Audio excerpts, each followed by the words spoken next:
Assalamu alaikum wa rahmatullahi ta'ala wa barakatu. ‘Yan uwa barkanku da kasancewa da mu a wannan cibiya mai albarka Tabaraki Herbal wacce muke kawo muku magunguna don taimakon al'umma.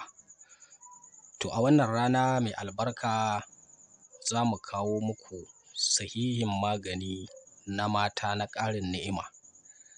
Ga duk matar da take so ta mallaki namiji mutuƙar mallaka, bi'iznillahi idan aka yi wannan magani to za a sami waraka.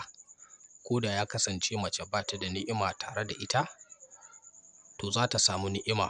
Ko da ya kasance tana yawan shan magunguna na ni'ima amma kuma ba ta samun ni'ima gamsasshiya, to bi'iznillahi idan aka haɗa wannan magani za a sami danƙon soyayya tsakanin miji da mata. Domin waɗansu ma za su dinga ganin kamar kin yi wani asirin mallakan miji ne har kika mallake shi. To wannan sirri dai yana da matuƙar ƙarfi sosai, kuma magani ne wanda aka jarraba shi aka ga haka yake. To yacce ake haɗa wannan magani za mu yi bayani, amma idan wannan shine farkon zuwanku, ku danna lakin jikin wannan bidiyo kuma ku share ga 'yan uwa da abokai su amfana da wannan fa'ida da muke kawo muku. To yacce ake haɗa wannan magani, za a samo kimba kamar yacce kuke kallonta. Idan an samo kimba kamar kimanin gwangwani guda, za a dake ta. Idan an dake ta, za a samo wata ciyawa da ake kiranta da magi. Wasu suna ce mata da maigi. To idan an haɗa za a dake ta. Idan an samu wannan ciyawa, ana so a samu garinta ya zamana kamar gwangwani guda.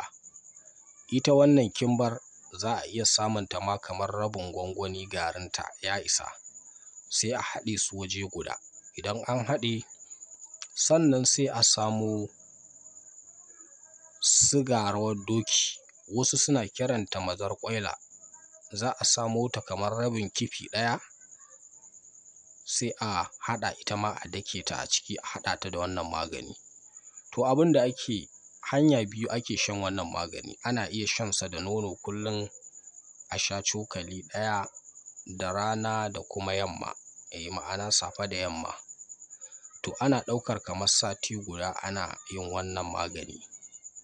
Bi'iznillahi za a samu ni'ima ƙwarai da gaske, kuma za a sami abin da ake buƙata.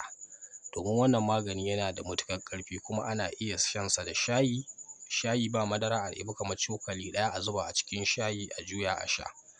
To wannan haɗi yana da matuƙar ƙarfi. Mutane da yawa sun yi amfani da wannan magani, an gwada an kuma gwadawa. Shine dalilin da ya sa muka ce mu kawo muku don ku amfana. Don ƙarin bayani ko neman wasu magungunan mu haɗaɗɗu daga wannan cibiya tamu mai albarka, ana iya kiran mu ta WhatsApp a kan 081 20 44 72 96. To da wannan muke cewa salamu alaikum.